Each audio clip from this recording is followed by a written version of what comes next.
Hello students, let's we continue our second lesson, the living world. Its next topic. Here they said observe and discuss. Have you experienced this?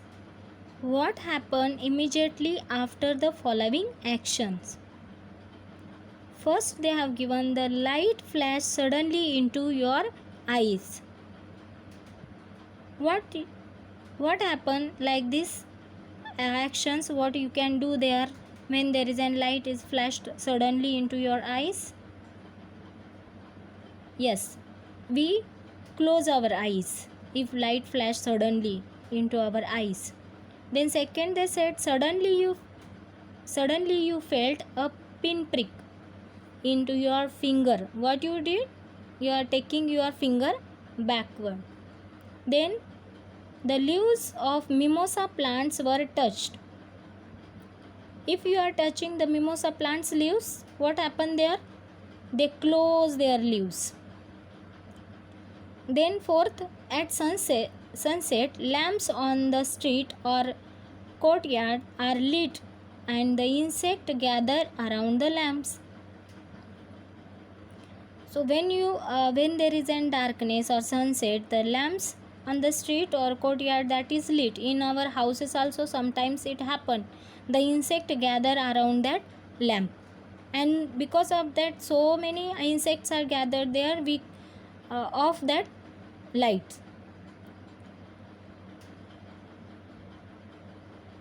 Next point that we continue, that responsiveness to stimuli and movement. Living things acts in various ways when the responding to a stimulus. If you suddenly enter a cow sheds, the cows and buffaloes stand up, begin to move. One or two may even start moving. These are all movements. So living things or organisms acts in various ways. Their response to the stimulus. Here they have given one example of the when you enter the cow sheds, the cows and buffaloes stand up. They feel that is something you are giving to them for it, and begin to move, or some even they start moving. A creeper planted in the courtyard leans towards a support.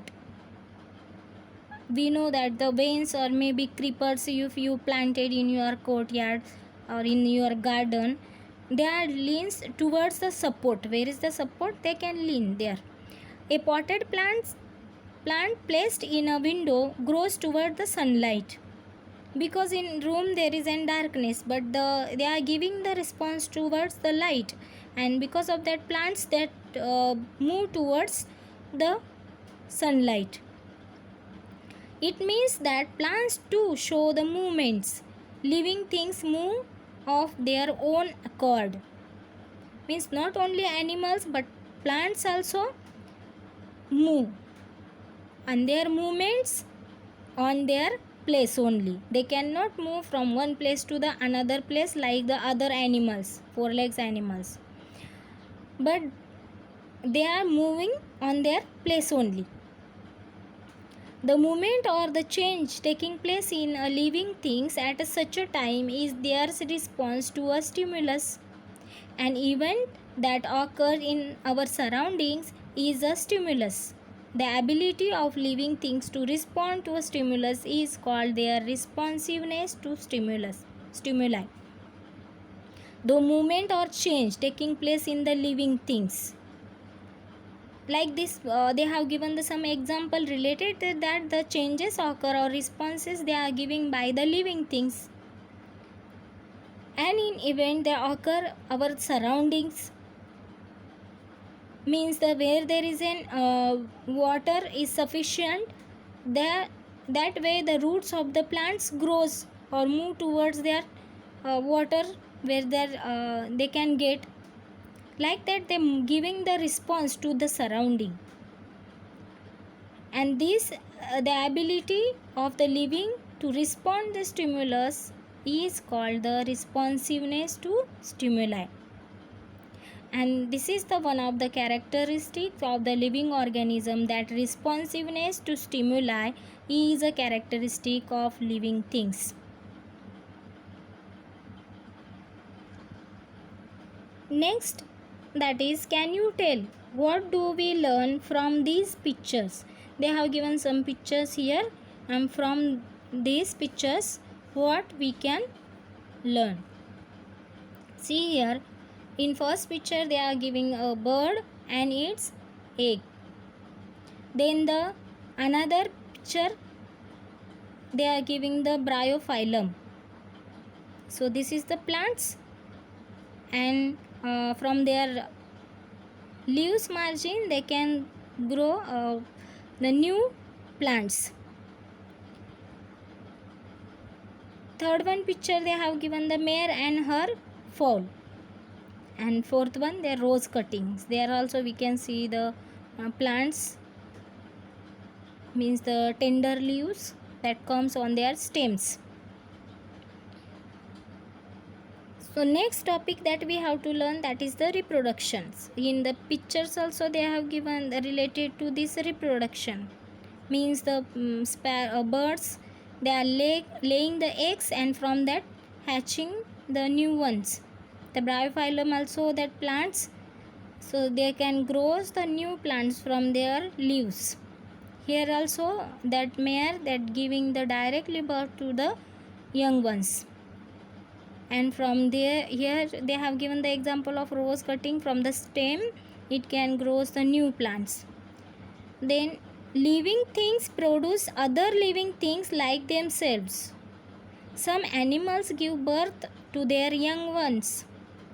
Some lay eggs. So here that animals that give birth to the young ones, and some they said they lay eggs like the sparrows and all. Here they have given the example of birds. Their young ones hatch out of the eggs. New plants are produced from the seeds, stems or leaves of the plants. So how the plants are produced? So like here they have given the example of bryophyllum that produced leaves from these plants. Then the seeds also, new plants are grows, and the stems, here given the example of rose cutting. The new plants are produced by these things. Then the process by which a living things generates a new living things like itself is called reproduction or the procreation. So the process of living things generate or produce living things like themselves. You see here the example we can see in this picture, mare and her foal is they are like themselves. If the hatching, these birds also hatching their eggs and like themselves, the new birds are we can see there. So that birds also same themselves, like themselves. And this process is called the reproduction or procreation. And the reproduction is a characteristic of living things. Then another characteristic of the living things, that is reproduction.